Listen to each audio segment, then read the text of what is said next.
안녕하세요 여러분, 또 다른 시간입니다. 오늘도 이렇게 제 채널을 찾아와 주시고 시청해 주셔서 감사드려요. 타로 카드는 총 78장으로 구성되어 있어요. 메이저 아르카나라고 하는 메이저 카드 22장, 마이너 아르카나라고 하는 마이너 카드 56장, 이렇게 총 78장으로 구성되어 있어요. 마이너 아르카나는 4개의 수트로 이루어져 있는데요. 지팡이, 컵, 검, 동전, 이렇게 4개의 수트로 이루어져 있습니다. 오늘은 마이너 아르카나 중 지팡이 카드 2번에 해당하는 투 오브 완즈 카드에 대해 살펴보려고 합니다. 현재 유통되고 있는 타로 카드 종류는 너무 많이 있고요. 수천 가지에 이른다고 해요. 이 영상은 그 중에서도 가장 기본적으로 사용되고 있는 라이더 웨이트 타로 덱을 기본으로 하고 있어요. 타로 카드의 변천 과정도 함께 살펴보기 위해서 클래식 덱인 비스콘티 스포르자 덱과 마르시우 덱, 라이더 웨이트 덱, 유니버셜 웨이트 덱, 그리스 신화 타로 덱, 뉴비전 덱을 함께 살펴보도록 하겠습니다. 라이더 웨이트 카드 이전의 타로 덱을 흔히들 클래식 덱이라고 하고요. 비스콘티 스포르자 덱과 마르시오 덱이 바로 클래식 덱에 속합니다. 클래식 덱의 타로 카드는 라이더 웨이트 덱 이후의 모던 덱과는 다르게 마이너 아르카나에 인물이 표현되어 있지가 않아요. 그래서 수트별 특성과 수비학을 잘 모르면 해석하기가 어렵습니다. 카드를 살펴볼게요.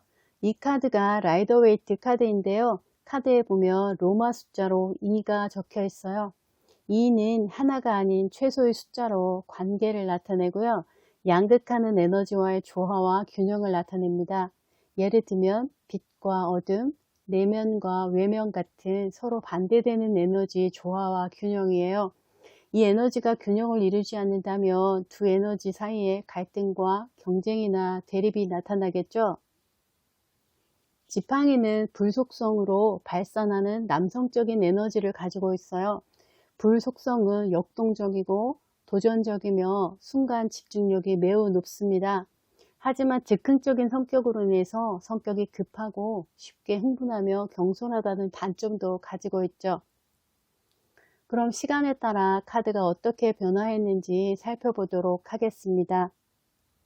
이 카드는 비스콘티 스포르자 타로 덱입니다. 현존하는 타로 카드 중 가장 오래된 카드라고 하는데요.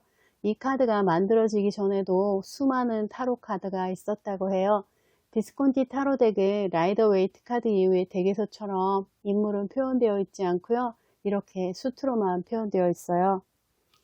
지팡이 수트와 검 수트는 비슷하게 생겼어요. 지팡이 수트는 황금색 둥근 손잡이가 위아래로 부착되어 있고요. 검 카드는 황금색 손잡이가 달려 있어요.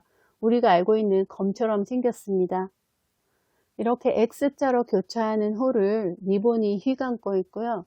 홀은 위아래로 황금색 손잡이 장식이 붙어 있고 나머지는 푸른색으로 되어 있어요. 리본에는 어본 드로이트라는 글자가 적혀 있어요. 이 글자는 비스콘티 가문의 일종의 좌우명이나 가훈 같은 프랑스식의 모토라고 해요. 정당하게, 당연히라는 뜻이 있다고 합니다. 검 사이사이에는 5개의 붉은 꽃잎이 달려있는 꽃송이가 그려져 있고요.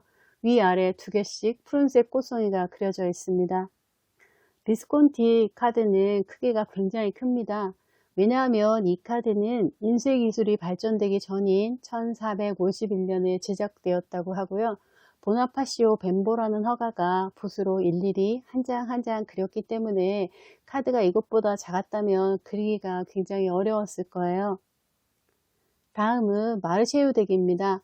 마르쉐유 덱은 이탈리아의 타로 카드가 프랑스로 건너와서 발전된 프랑스의 인쇄 기술과 만나서 손으로 직접 그리지 않고 찍어대게 됩니다. 따라서 귀족들 뿐만 아니라 서민들에게까지 널리 타로 카드가 퍼지는 계기가 되었다고 해요. 제가 가지고 있는 이 덱은 니콜라 콩베르의 마르쉐우 덱입니다. 비스콘티 덱과 마르쉐우 덱과 같은 클래식 덱에서는 에이스 카드를 제외한 모든 숫자 카드들이 이렇게 수트로만 표현되어 있어요. 비스콘티 덱보다 지팡이 카드와 검 카드가 더 비슷하게 생겨서 처음에는 카드를 구별하기가 힘들었어요. 지팡이 카드와 검 카드의 구분은 이렇게 직선으로 생긴 것이 지팡이 카드고요. 활처럼 휘어지게 표현한 것이 검 카드입니다. 카드 번호는 특이하게도 카드의 가로 방향에 위아래에 적혀 있어요. 비스콘티 타로처럼 지팡이가 X자로 교차되어 있고요. 교차된 곳에 뒤로 꽃이 위아래로 그려져 있고 양 옆으로는 이파리가 데칼코마니처럼 대칭을 이루며 그려져 있습니다. 라이더 웨이트 덱의 지팡이 카드는 마르쉐우 덱과는 많은 부분 다르게 표현되어 있습니다. 마르쉐우 덱에서 수트로만 표현되어 있었지만 라이더 웨이트 카드부터는 인물이 이미지에 등장하게 됩니다. 라이더 웨이트 카드는 신비 단체였던 골든던 회원이었던 아서 에드워드 웨이트와 파멜라 콜먼 스미스에 의해 1909년에 제작된 카드입니다. 라이더 웨이트 카드 이후의 카드를 흔히 모던 덱이라고 부르기도 해요. 카드의 이미지를 보면 붉은 모자를 쓰고 갈색의 긴 망토를 입은 한 남성이 오른손에는 지구를 들고 왼손에는 막대기를 잡고는 성처럼 보이는 건물 위에 서서 웨이트경이 발행한 타로의 그림 열쇠라는 책에서 보면 지붕이라고 되어 있어요. 멀리 바다를 내려다보고 있습니다. 나머지 한 개의 막대기는 성벽에 단단하게 고정되어 있어요. 이 남자는 아직 성의 경계 안에 있어요. 그가 꿈꾸는 원대한 포부는 있지만 아직 자신의 성을 떠나지는 못했어요. 그것은 그의 꿈이 아직 계획 단계라는 것을 나타내고 있어요. 성벽에는 십자가 모양으로 흰 백합과 붉은 장미가 새겨져 있는데요. 전통적으로 백합은 영적인 영역의 순수한 꽃으로 장미는 물질적인 영역의 열정의 꽃으로 해석되기 때문에 서로 상반되는 의미입니다. 이것은 숫자 2번의 대립이나 갈등의 키워드와도 연결돼요. 현재 널리 사용되고 있는 유니버셜 웨이트 덱은 후에 라이더 웨이트 덱의 원본 이미지에 색연필로 화사하게 다시 채색하여 출간된 카드입니다. 새로 채색하면서 라이더 웨이트 덱의 상징들이 사라지거나 혹은 더해져서 그려진 부분이 있다고 해요.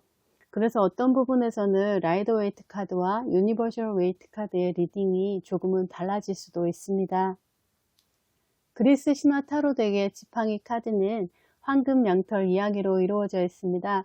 더 자세히 알고 싶으신 분들은 제 채널에 그리스 신화 타로 카드 지팡이 이야기를 참고하시기 바랍니다. 카드 이미지를 살펴보면요. 지팡이 카드의 주인공인 이하손이 청년으로 성장해 있어요. 이하손은 화염 지팡이를 양손에 들고 자신의 스승인 지혜로운 신들의 스승이라고 추앙받는 키론의 동굴 앞에 서 있습니다. 이하손은 스승 키론에게서 자신이 왕위 상속자라는 이야기를 듣게 되고는 자신의 왕위를 되찾아야겠다는 새로운 목표가 생기게 되었죠. 이 카드는 뉴비전 타로 덱인데요. 뉴비전 타로 덱의 라이더 웨이트 덱의 180도 반대 방향을 보여주고 있어요. 지구본을 뜬 남자의 뒤쪽으로는 실망한 듯 고개를 숙인 광대가 성의 난간에 앉아 있어요. 광대는 이 남성의 내면을 나타낸다고 합니다. 자신이 하고 싶은 계획을 다른 사람에게 이야기하게 된다면 허튼 소리라고 말할 것 같아서 차마 말하지 못하는 내면의 자아를 나타낸다고 해요. 하늘 위에는 갈매기처럼 보이는 새들이 어지럽게 날고 있어요. 갈매기는 바다에 사는 새이기 때문에 먼 여행을 의미한다고도 해요. 에이스 오브 완즈가 순수한 잠재력을 보여주었다면 투 오브 완즈는 그 잠재력을 계획으로 나타낸 것입니다. 무언가 목표가 생겼지만 아직 이 목표는 추상적이고 구체화되지는 않았어요. 아직은 움직일 준비가 되지 않은 상태를 말해요. 만약 타로 스프레드에서 지팡이 2번 카드를 뽑게 된다면 일을 진행하기 전에 실천 가능한 계획을 명확하고 구체적으로 세우는 것이 필요하겠죠. 일반적으로 지팡이 2번 카드는 어떠한 결정이 필요한 시기라는 것을 나타냅니다. 직업을 바꾸거나 사업을 확장한다거나 다른 사람과 동업을 한다거나 다른 회사와 제휴를 할 때도 나올 수 있어요. 건강적인 측면에서 예를 들어 본다면 이건 순전히 예인데요. 어떠한 질병이 생겼을 때 양방으로 치료할 것인가 한방으로 치료할 것인가 이렇게 고민하게 될 수도 있고요. 애정적인 측면에서 예를 들어 본다면 사귀는 사람이 있는데 다른 사람이 눈에 들어왔을 수도 있고요. 아니면 연인이 멀리 있어서 보고 싶어 한다거나 연락을 기다리고 있을 수도 있어요. 또한 어떤 변화에 앞서 두렵거나 결정장애가 왔을 수도 있고요.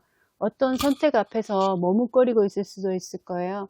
안전한 울타리 안에 머물 것인지, 리스크를 감수하고서라도 더 원대한 꿈을 위해 떠날 것인지 선택을 해야 합니다. 꿈을 이루기 위해 어떤 방향으로 가야 할지 갈림길에 서 있다면 자신이 진정으로 원하는 것은 무엇인지 스스로에게 물어보시기 바랍니다. 지금까지 해석은 저의 주관적인 생각이고요. 주변에 나온 카드에 따라 해석은 많이 달라집니다.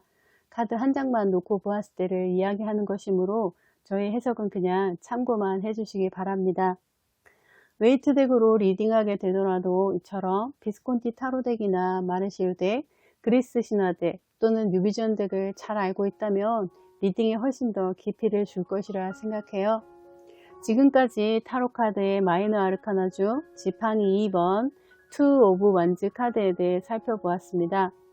오늘도 이렇게 제 채널을 찾아와 주시고 끝까지 시청해 주신 여러분들께 진심으로 감사드립니다. 다음 영상에서도 또 만나요.